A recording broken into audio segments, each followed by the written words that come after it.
Assalamualaikum warahmatullahi wabarakatuh. Perkenalkan, nama saya Indriani, NIM saya 24021030109 dari Prodi Pendidikan Ekonomi Fakultas FKIP. Di sini saya akan mempresentasikan hasil dari jawaban saya tentang tugas mata kuliah umum Bahasa Indonesia tentang idola wirausahawan. Di sini saya akan menjelaskan tentang Bob Sadino. Haji Bambang Mustari Sadino, kelahiran 9 Maret 1933 atau yang disapa dengan panggilan Bob Sadino, adalah seorang pengusaha asal Indonesia yang berbisnis di bidang pangan dan peternakan. Ia adalah pemilik dari jaringan usaha Kemfood dan Kimchi. Dalam banyak kesempatan, ia terlihat santai dengan kemeja lengan pendek dan celana pendek yang menjadi ciri khasnya sehari-hari. Kemudian kehidupan awal Bob Sadino. Beberapa sumber menyebutkan bahwa Bob Sadino kelahiran pada 9 Maret 1939. Tetapi sebenarnya Bob Sadino lahir pada tanggal 19 Maret 1933. Sadino lahir dari sebuah keluarga yang berkecukupan. Ia adalah anak dari 5 bersaudara dan ia anak bungsu. Sewaktu orang tuanya meninggal, Bob yang ketika saat itu masih berusia 19 tahun mewarisi seluruh harta keluarganya karena saudaranya yang lain itu sudah mapan, dan Bob kemudian menghabiskan sebagian hartanya untuk berkeliling dunia. Dalam perjalanannya, ia bersinggah di Belanda dan menetap lebih dari 9 tahun. Di sana, ia bekerja di Jakarta Lilut, di kota Amsterdam, dan juga di Hamburg, Jerman. Ketika tinggal di Belanda, ia menemukan pasangan hidupnya yaitu Sulami Sujud. Pada tahun 1967, Bob dan keluarga kembali ke Indonesia.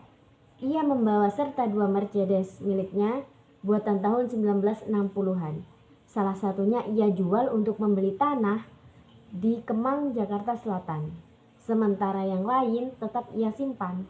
Setelah beberapa lama tinggal dan hidup di Indonesia, Bob memutuskan untuk keluar dari pekerjaannya karena ia memiliki tekad untuk bekerja secara mandiri. Kemudian perjalanan karir Bob Sadino. Pekerjaan pertama yang dilakoni Bob Sadino setelah keluar dari perusahaan adalah menyewakan mobil Mercedes yang ia miliki, dan ia sendiri yang menjadi sopirnya.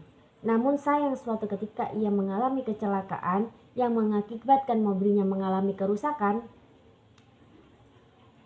Kemudian ia ingin memperbaikinya, tetapi dia tidak memiliki uang, dan Bob beralih menjadi kuli bangunan dengan upah Rp100. Suatu hari seorang teman menyarankan Bob memelihara dan berbisnis telur, yaitu telur ayam negeri. Untuk melawan depresi yang dialaminya, Bob tertarik dan memulai mengembangkan usaha peternakan ayam. Ketika saat itu, ayam kampung masih mendominasi pasar. Bob lah yang pertama kali memperkenalkan ayam negeri beserta telurnya ke Indonesia. Bob berjualan telurnya dari pintu ke pintu. Ketika itu ayam negeri belum populer di Indonesia, sehingga barang dagangannya hanya dibeli oleh ekspatriat dan tinggal di Kemang, serta beberapa orang Indonesia yang pernah kerja di luar negeri. Namun seiring berjalannya waktu, telur ayam mulai dikenal sehingga bisnis Bob semakin dikenal. Bob kemudian melanjutkan usahanya dengan berjualan daging ayam. Selain memperkenalkan ayam negeri, ia juga orang pertama yang menggunakan perladangan sayur dengan sistem hidroponik di Indonesia. Catatan awal tahun 1985 menyebutkan rata-rata per bulan perusahaan Bob menjual 40-50 ton daging segar dan 60-65 atau 70 ton daging olahan dan sayur-sayuran, yaitu 100 ton. Kemudian gaya berpakaian Bob Sadino. Bob Sadino sering dikunjungi oleh Presiden Indonesia seperti Soeharto, Megawati Soekarno Putri, dan Susilo Bambang Yudhoyono. Bagi kebanyakan orang, ketika mereka bertemu dengan orang penting, mereka akan selalu terlihat baik dan menggunakan pakaian yang rapi. Tetapi hal itu sangat bertentangan dengan Bob Sadino.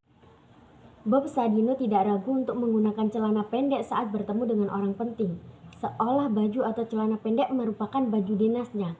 Dan ketika itu dia pernah diundang ke gedung DPR dan dia memakai celana pendek atau baju pendek seperti biasanya. Dan kemudian salah satu staf gedung DPR menegurnya agar dia berpakaian rapi. Kemudian penerbitan buku. Bob Sadino suka berbagi ilmunya. Dia berkata, "Saya tidak ingin membawa apapun ketika saya mati. Pengetahuan saya harus dibagikan dengan dunia ini," kata Bob Sadino. Dia telah menulis 2 buku sehingga saat ini mereka bilang saya ini gila. Ditulis oleh Eddie Jacques dan Belajar Goblok dari Bob Sadino yang ditulis oleh Dodi Mawardi. Buku mereka bilang saya ini gila adalah provokasi yang mendorong seseorang, terutama mereka yang memiliki gelar sarjana, agar ingin membuat perubahan paradigma. Paradigma mengatakan bahwa teori tanpa praktik adalah omong kosong atau tidak sama sekali. Lebih lanjut, ia mengatakan kewirausahaan adalah pemicu kebangkitan di Indonesia. Sementara itu, dari buku Belajar Goblok dari Bob Sadino terdapat 4 ide utama, yaitu seperti ungkapan berikut. Seorang pria yang cerdas biasanya memiliki ide-ide yang cerdas. Mungkin terlalu banyak ide dan pada akhirnya tidak ada idenya yang menjadi kenyataan. Sedangkan pria bodoh mungkin hanya memiliki 1 ide dan itu adalah satu-satunya dan pilihannya dan ia menerapkannya. Bob Sadino juga berkata, jika Anda ingin menjadi wirausaha, Anda lebih baik tidak berpikir dan merencanakan seperti orang yang cerdas. Sebagai gantinya, lakukan saja seperti orang yang bodoh. Dari penjelasan di atas, inilah alasan saya mengapa saya memilih Bob Sadino sebagai idola wirausahaan saya. Yang pertama, Bob Sadino bukan orang yang gila harta. Ia tahu bagaimana agar uang yang dimilikinya dapat digunakan untuk berwirausaha. Tetap semangat dalam mengalami kegagalan dan berusaha bangkit. Kemudian ia sangat sederhana. Dan keempat, dia tetap optimis dan berani mencoba hal yang baru. Itulah tadi paparan dari hasil kerja tugas dari Bu Asrumi yang diberikan. Apabila ada kurang dan lebihnya saya mohon maaf. Wassalamualaikum warahmatullahi wabarakatuh.